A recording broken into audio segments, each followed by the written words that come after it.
heaven's probably going to be like? I guarantee that's what it will be, praising our Savior all the day long. Apart from the many questions we'll be asking Paul and Daniel and David and all the others who I'm sure you have questions that you would want to answer, and our Savior himself. But heaven will be spent praising our Savior all day long. Isaiah talks about these angelic, a set of angelic beings, higher level of angels, called cherubim, cherubim, and all they do, they don't look at the Father, they bow their heads, their wings cover their eyes, and all they say is holy, holy, holy. And that's their sole purpose, holy, holy, holy. So when one day we do get to heaven, I'm sure we will have the opportunity to praise and worship God all day long. Our second scripture reading this morning is from the New Testament, and it's going to be done for us by praying.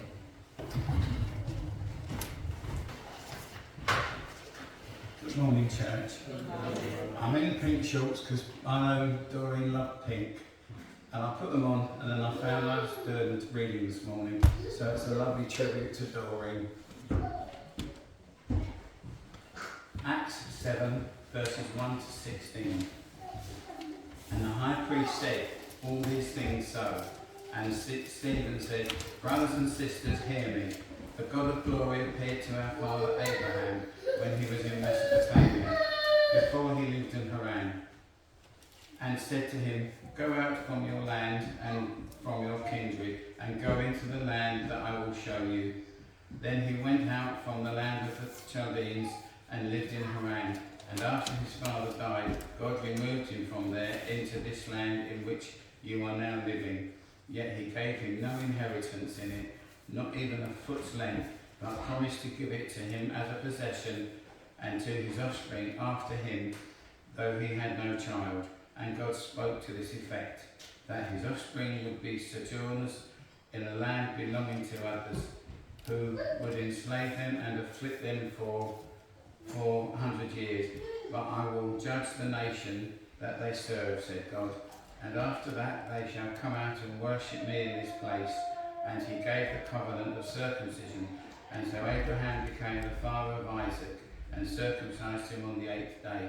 And Isaac became the father of Jacob, and Jacob of the 12 patriarchs.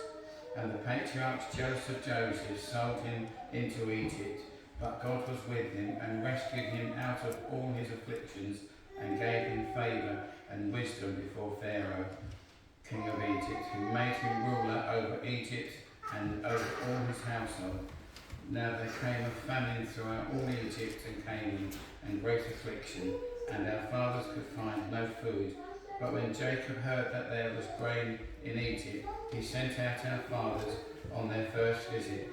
And on the second visit, Joseph made himself known to his brothers, and Joseph's family became known to Pharaoh. And Joseph sent and summoned Jacob his father and all his kindred, 75 persons in all. And Jacob went down into Egypt, and he died, he and our fathers, and they were carried back to Shechem and laid in the tomb that Abraham had bought for a sum of silver from the sons of Hamor in Shechem. Amen. Amen. Thank you, Greg. And over the coming weeks, I mentioned a few, it's going to be later on in June. I'm going to notice now.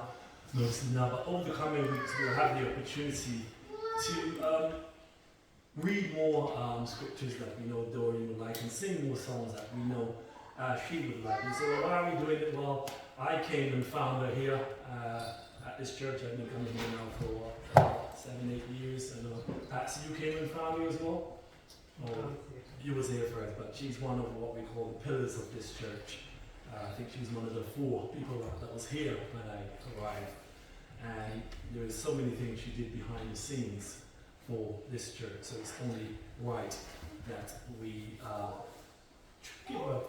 dedicate a service to pay her tribute.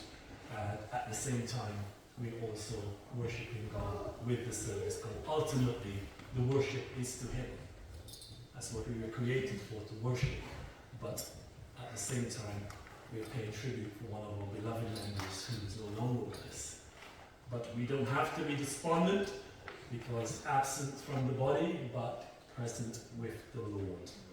Our next song this morning is one, again, 10,000 Reasons, a song that you all know. I'm going to have you standing a lot this morning, so if you don't mind, you can stand as we sing the song, 10,000 Reasons.